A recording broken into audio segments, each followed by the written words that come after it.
Shalom Bapak, Ibu, Saudara dan Saudari yang terkasih. Doa saya Bapak Ibu dalam keadaan sehat, dalam pertolongan dan perlindungan Tuhan. Dan sebelum kita membaca merenungkan kebenaran firman Tuhan di pagi hari ini, mari saya ajak untuk bersatu di dalam doa. Kami mengucap syukur ya Bapak untuk perkenanan-Mu di pagi hari ini. Kami boleh diberi kesempatan untuk membaca merenungkan kebenaran firman-Mu. Kami mohon Tuhan menolong dalam setiap langkah kehidupan kami. Sebelum kami mengawali aktivitas kami ya Bapa, kami mau membaca dan merenungkan kebenaran firman-Mu. Ini doa seruan kami dalam nama Yesus. Haleluya. Amin. Bapak, Ibu, dan saudara-saudari yang terkasih, renungan kita di pagi hari ini bertema satu-satunya Allah yang benar, yang terambil di dalam kitab Yohanes 8 ayat 48 sampai 59. Lembaga Alkitab Indonesia memberi judul Yesus sudah ada sebelum Abraham.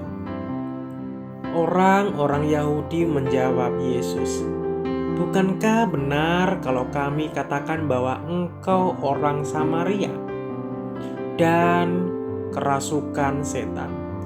Jawab Yesus, "Aku tidak kerasukan setan, tetapi aku menghormati Bapa-Ku, dan kamu tidak menghormati aku. Tetapi aku tidak mencari hormat bagiku. Ada satu yang mencari dan dia juga yang menghakimi. Aku berkata kepadamu, sesungguhnya barang siapa menuruti firman-Ku, ia tidak akan mengalami maut sampai selama-lamanya." Kata orang-orang Yahudi kepadanya, "Sekarang kami tahu bahwa engkau kerasukan setan, sebab Abraham telah mati dan demikian juga nabi-nabi. Namun engkau berkata, barang siapa menuruti firman-Ku, ia tidak akan mengalami maut sampai selama-lamanya. Adakah engkau lebih besar dari bapa kita Abraham, yang telah mati? Nabi-nabi pun telah mati. Dengan siapakah engkau samakan dirimu?"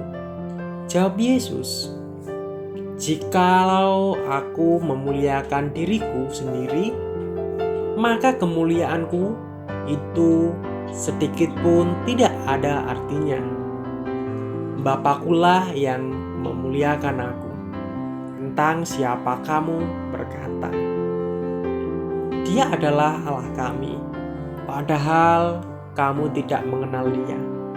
Tetapi aku mengenal Dia, dan jika aku berkata aku tidak mengenal Dia, maka aku adalah pendusta sama seperti kamu. Tetapi aku mengenal Dia dan menuruti firman-Nya. Abraham bapamu bersukacita bahwa ia akan melihat hariku, dan ia telah melihatnya, dan ia bersukacita." Maka kata orang-orang Yahudi itu kepadanya, "Umurmu belum sampai 50 tahun, dan engkau telah melihat Abraham." Kata Yesus kepada mereka, "Aku berkata kepadamu, sesungguhnya sebelum Abraham jadi, aku telah ada." Lalu mereka mengambil batu untuk melempari Dia. Tetapi Yesus menghilang dan meninggalkan bait Allah. Yesus bukanlah pelengkap dalam kehidupan iman. Dialah satu-satunya dasar untuk mengenal Allah. Melalui Yesus, kita dapat memahami kehendak Allah. Kita harus memahami siapa sesungguhnya Yesus secara lebih mendalam dari waktu ke waktu.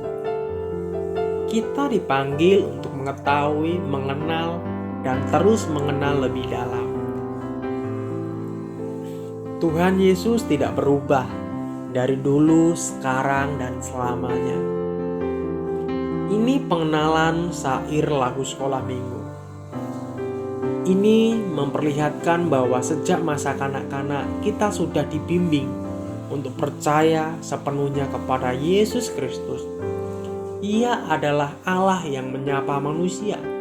semakin bertambah usia, kita semakin dewasa dalam iman. Yesus Kristus adalah dasar iman kita.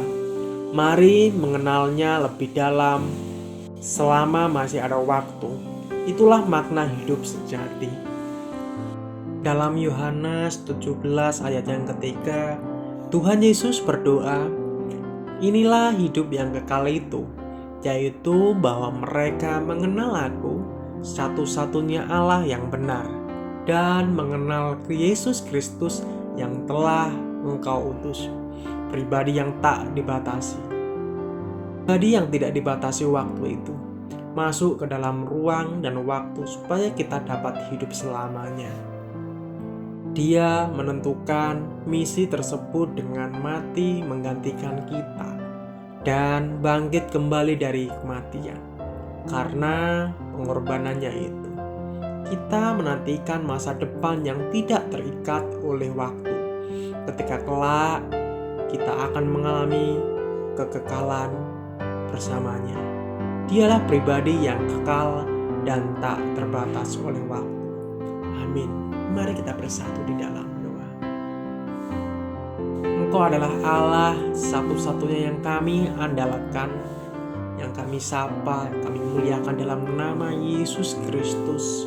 Allah yang selalu menolong dan memberkati kehidupan kami, baik kesehatan, baik materi, baik sukacita yang daripada Engkau. Terima kasih Bapa untuk karyamu bagi kehidupan kami. Terima kasih untuk pengorbananmu. Terima kasih untuk pertolonganmu yang nyata di dalam kehidupan kami. Terpuji-puji namamu ya Allah kami. Kami akan melakukan aktivitas kami. Biarlah Tuhan senantiasa menaungi dalam kehidupan kami. Sehingga ya Bapa, ketika kami melakukan aktivitas kami, biarlah semua itu hanya untuk hormat, kemuliaan bagi namamu saja. Mohon ampun dalam setiap dosa dan pelanggaran kami. Dalam nama Yesus kami berdoa kepada Bapa di surga. Haleluya. Amin. Shalom, selamat pagi, selamat beraktivitas. Tuhan Yesus memberkati kita semua.